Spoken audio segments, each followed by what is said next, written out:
আসসালামু আলাইকুম।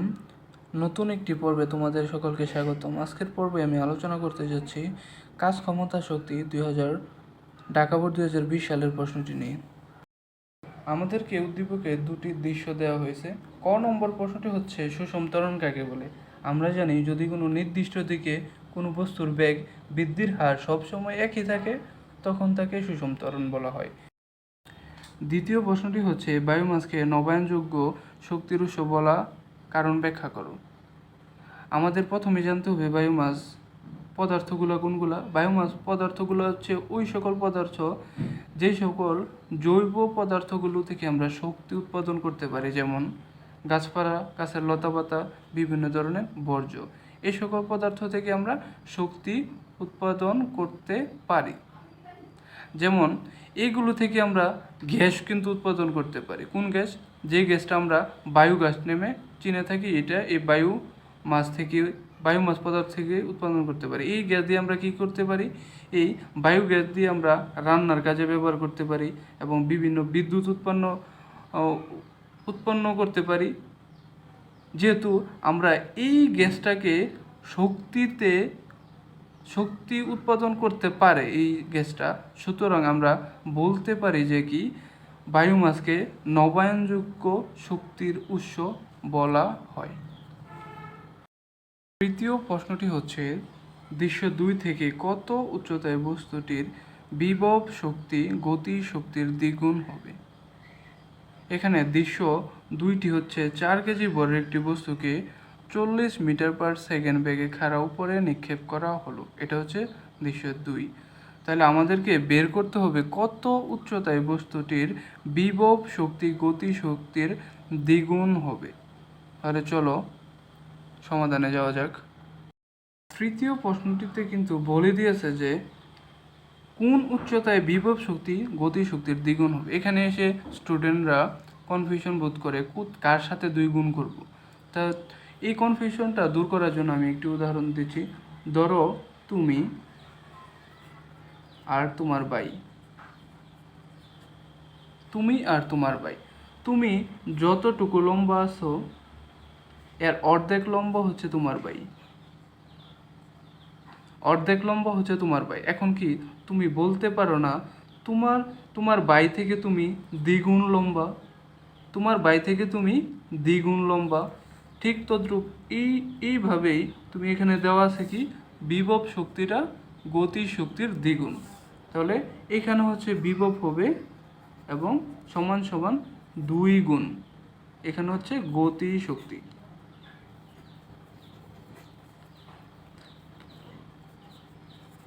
এটা হবে তোমার যে লম্বাটা উচ্চতাটা আর তোমার বাইরের লম্বাটা দ্বিগুণ, যেহেতু অর্ধেক।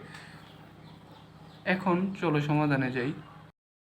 ঘনকের সমাধানের জন্য আমি একটি চিত্র এঁকে রেখেছি। এখানে চিত্রটি হচ্ছে আমরা ধরে নিব যে এই উচ্চতায় বস্তুটির বিভব শক্তি এবং গতি শক্তি দ্বিগুণ হবে। বিভব শক্তিটা কি গতি শক্তির দ্বিগুণ হবে। তাহলে বস্তুটি আমরা যেহেতু এখান থেকে 9.40 মিটার পার সেকেন্ড বেগে নিক্ষেপ করছি, তাহলে এই উচ্চতায় কিন্তু বস্তুটির ব্যাগ পেয়ে যাব।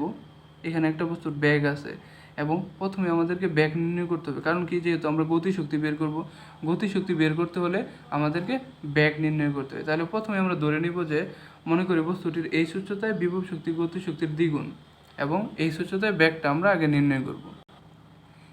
এখন এই উচ্চতায় ব্যাগ কী হবে? V square equal u square, যেহেতু নিক্ষিপ্ত বস্তু তার জন্য মাইনাস হবে 2g's। এটা হচ্ছে ব্যাগ। এখন আমরা কিন্তু শর্ত মতে বলতে পারি যে 2ek ইকুয়াল ইপি, বিভব শক্তিটা গতিশক্তির দিক। এখন আমরা গতিশক্তি এবং বিভব শক্তির মানগুলো বসাই দেব এখানে। এখানে ইকে হবে, গতিশক্তি ইকে দ্বারা প্রকাশ করা হয়। ইকে কি? 1/2 × m × b স্কোয়ার, এরকম। ইপি হচ্ছে mg's, এরকম। এখন এই টু আমরা কেটে নিতে পারি। এখন এই এমও আমরা কেটে নিতে পারি। এখন শুধু এই পাশে বাম পক্ষে আছে বি স্কোয়ার। বি স্কোয়ারের মান কত আমরা জানি, E square minus 2GS equal GS। এখন এই জিএসটা এখানে প্লাস আছে, বা এই জিএসটা এই বাম পাশে মাইনাস আছে, এটা ডান পাশে নিয়ে যায় প্লাস হবে। U square equal 2GS plus GS এরকম আর কি। বা এখানে হচ্ছে একটা জিএস আর দুইটা GS, 3GS equal u square. এখন আমরা এইচটা এই পাশে রেখে দিলে ওই পাশে গিয়ে ইউ স্কোয়ার বাই 3G, যেহেতু এটা গুণ আছে এই পাশে গেলে ভাগ হবে। মানগুলো বসাই দিই। ইউর মান হচ্ছে 40, উপরে লিখছিলাম আমি, এই যে ইউর মানগুলো আগে লিখে রেখেছিলাম। এর উপরে স্কোয়ার 3G এর মান হচ্ছে 9.8। তাহলে এটাকে ক্যালকুলেশন করলে দাঁড়াবে 54.42 মিটার। এত উচ্চতায় বস্তুটির বিভব শক্তি গতিশক্তির দ্বিগুণ।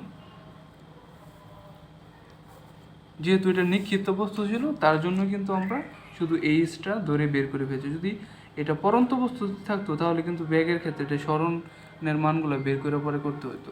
তাই সুতরাং প্রথমে আমরা ধরে নিব যে এই উচ্চতায় বস্তুটির বিভব শক্তি গতিশক্তির দ্বিগুণ, পরে ব্যাগ বের করব এবং শর্ত মতে ক্যালকুলেশন করব, আমরা উত্তরটা পেয়ে যাব।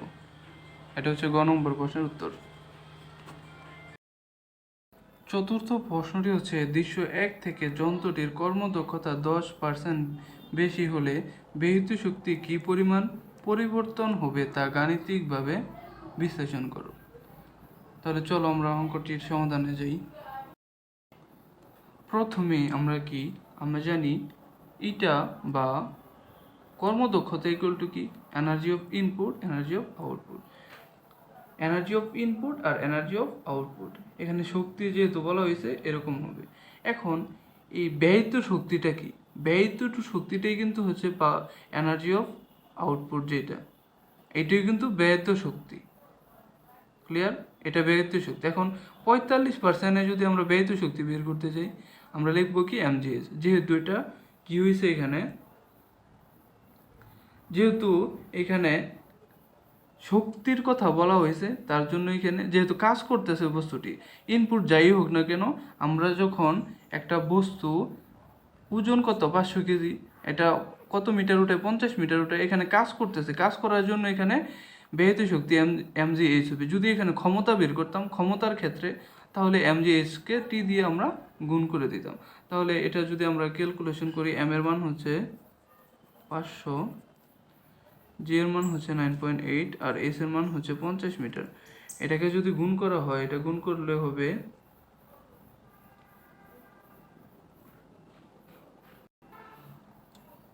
এটাকে গুণ করলে হবে 2450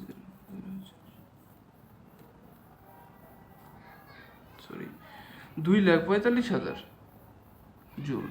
আমরা প্রথম ক্ষেত্রে কিন্তু 2,45,000 জুল পেয়ে গিয়েছি। এখন আমরা দ্বিতীয় ক্ষেত্রে যখন 10% বৃদ্ধি করছিল ওই ক্ষেত্রে বের করব। তার আগে আমরা পাওয়ার অফ ইনপুটটা বের করে নিব। পাওয়ার অফ ইনপুটটা বের করে নিয়ে পরে আমাদের 45% বের করতে হবে। তাহলে পাওয়ার অফ ইনপুটটা বের করি প্রথমেই। এনার্জি অফ ইনপুট ইকুয়াল আমরা লিখতে পারি এনার্জি অফ আউটপুট, এরকম। এখন এনার্জি অফ আউটপুটের মান আমরা কত পেয়েছিলাম, এনার্জি অফ আউটপুটের মান পেয়েছিলাম এটা 2,45,000 জুল। আর প্রথম ক্ষেত্রে আমাদের এটার মানটা কত ছিল, কর্মদক্ষতা 0.45। এটাকে যদি ভাগ করি তাহলে হইব এখানে 544,444.44 জুল। এইটা আমরা কি পেলাম, এই যন্ত্রটি যখন এই যন্ত্রটির ইনপুট আমরা কি করছি পেয়ে গেলাম এখানে। এখন ইনপুট যদি পেয়ে গেছি কত, এত, এখন আমরা বের করব কি নতুন ব্যয়িত শক্তি। নতুন ব্যয়িত শক্তি ইকুয়াল কি হইব, যখন নতুন ব্যয়িত শক্তি বের করতে চাই তাহলে এই নতুন ব্যয়িত শক্তি আমরা ইটা প্রাইম দিয়ে লিখব এনার্জি প্রাইম আউটপুট ইটা আউটপুট এরকম দিয়ে, তাহলে আমরা বের করব কি, এটা বের করব নতুন ব্যয়িত শক্তি। তাহলে নতুন ব্যয়িত শক্তি সমান সমান আমরা কি লিখব, যে আউটপুট ইকুয়াল প্রাইম ইনপুট এরকম। তাহলে পাওয়ার অফ ইনপুটটা কত ছিল, এখানে পাওয়ার অফ ইনপুটটা আমরা কিন্তু পেয়েছিলাম কত, এই যে এটা পাওয়ার অফ ইনপুটটা কিন্তু পেয়েছিলাম এত, আর এন প্রাইমের মান এটা জানি আমরা বসাই দিই 0.55 ইন্টু পাওয়ার অফ ইনপুট পেয়েছিলাম এত,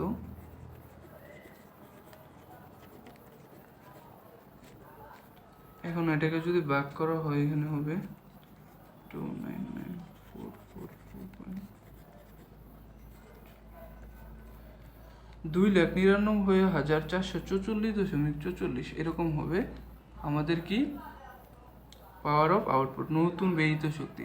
এখন আমরা যদি বের করতে চাই যে ব্যয়িত শক্তির পরিমাণ কত হবে, তাহলে আমরা ব্যয়িত শক্তির পরিমাণ কত হবে বের করতে পারবো। কারণ কি, যে প্রথম ক্ষেত্রে ব্যয়িত শক্তি কত ছিল, 45% ছিল এত, এখন আমরা 55% ব্যয়িত শক্তি বের করেছি, 55% ব্যয়িত শক্তি কত এত। এখন যদি ব্যয়িত শক্তির পরিমাণ বের করি, তাহলে এটা থেকে এই প্রথম ক্ষেত্রে যত বের করছিলাম ব্যয়িত শক্তি এটা বিয়োগ করে ব্যয়িত শক্তির পরিমাণটা হইব, যে আমরা পরে যেই 55% ক্ষেত্রে যে ব্যয়িত শক্তিটা বের করেছিলাম এটা থেকে 45% যে ব্যয়িত শক্তিটা বের করছি এটা বিয়োগ করলে এটা হবে রেজাল্ট। এখন আমি প্রথম থেকে আবার অঙ্কটা রিভিশন দিয়ে দিচ্ছি। প্রথমেই আমরা 45%-এর ক্ষেত্রে আমরা ব্যয়িত শক্তিটা বের করব। তাহলে একদম ইজি, যেহেতু ব্যয়িত শক্তি বের করব বা পাওয়ার অফ আউটপুট বের করব, তাহলে আউটপুট বের করলে আমরা জানি কি এমজিএইচ, যেহেতু এখানে কাজ করছে, এই ইনপুটটা যতই দেয় এটা একটা কাজে পরিবর্তিত হয়েছে, তার জন্য শুধু এমজিএইচ হবে। এটা কিন্তু আবার কেউ কিন্তু mgh/t দিও না, কারণ কি ক্ষমতার ক্ষেত্রে টি হবে। তাহলে এখানে আমরা প্রথম ক্ষেত্রে ব্যয়িত শক্তিটা বের করে ফেললাম। এখন আমরা ব্যয়িত শক্তি বের করছি, কিন্তু আমাদের যে মোটরটা আছে মোটরটার প্রদত্ত শক্তিটা আগে বের করব। প্রদত্ত শক্তিটা বের করার পরে দ্বিতীয় ক্ষেত্রে যে সময় 55% আমরা 55% মানে 10% যখন কর্মদক্ষতা বেড়ে গিয়েছিল, তখন কিন্তু কর্মদক্ষতা বাড়া মানে কি ব্যয়িত শক্তিটা বাড়বে বা কমবে, কিছু একটা হবে এরকম। তাহলে ইনপুটটা আমাদের যে ইনপুট আছে যন্ত্রের, এই ইনপুটটা কিন্তু একই থাকবে সব সময়। তাহলে আমরা আউটপুট জানি, কর্মদক্ষতা প্রথম ক্ষেত্রে জানি এবং দ্বিতীয় ক্ষেত্রেও জানি। এখন দ্বিতীয় ক্ষেত্রে আমাদের ইনপুটটা আগে বের করতে হবে। যদি ব্যয়িত শক্তি বের করতে চাই এই যন্ত্রটার ইনপুট, তাহলে আমরা কিভাবে ইনপুট বের করব, যেহেতু 55% দিয়েছে এখানে লিখে নিবা তোমরা। তাহলে প্রথমে আমরা কি করব, ইনপুটটা বের করে নেব। ইনপুটটা কেমনে বের করব, ইনপুট পাওয়ার অফ ইনপুট, যে আমরা জানি কি কর্মদক্ষতা ইকুয়াল এনার্জি অফ আউটপুট বা এনার্জি অফ ইনপুট। এখন আমরা বের করব কি এই ইনপুটটা।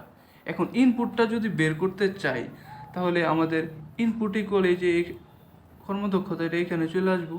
এখানে চলে আসে যদি আমরা ভাগ দিই, যন্ত্রটির ইনপুটটা আমরা পেয়ে যাব কত এত। এটা হচ্ছে প্রদত্ত শক্তি। এই প্রদত্ত শক্তি কিন্তু এখানে চেঞ্জ হবে না। যদি 55% তুমি বাড়াইয়া দাও, ব্যয়িত শক্তির পরিমাণ কম বা বেশি হবে। বাড়াই দিলে বাড়বে ব্যয়িত শক্তির পরিমাণ, কিন্তু ইনপুটটা একই থাকবে। তাই 55%-এর ক্ষেত্রে আমরা ইটা প্রাইম দিলাম এবং এনার্জি প্রাইম আউটপুট মানে এটা বের করব, যেহেতু এটা বাড়বে নতুন। তাহলে এনার্জি প্রাইম অফ আউটপুট হবে কত, ইটা প্রাইম ইন্টু ইনপুট কিন্তু যন্ত্রের যেটা আছে ওইটাই থাকবে, এবং ওইটা ক্যালকুলেশন করলে এটার দাঁড়াবে, এটার ব্যয়িত শক্তির পরিমাণটা হবে এই যে এত। এখন আমাদের ব্যয়িত শক্তিটা কি পরিমাণ পরিবর্তিত হয়েছে বা ব্যয়িত শক্তির পরিমাণটা আমরা নির্ণয় করব কি করে, এই যে 55%-এর যেই ব্যয়িত শক্তি এটা থেকে যদি প্রথমে আমরা বের করছিলাম কি 45%-এর ব্যয়িত শক্তি, এটা যদি আমরা বাদ দিই, তাহলে আমরা কাঙ্ক্ষিত অ্যান্সারটা পেয়ে যাবো। এটাই হচ্ছে অ্যান্সার।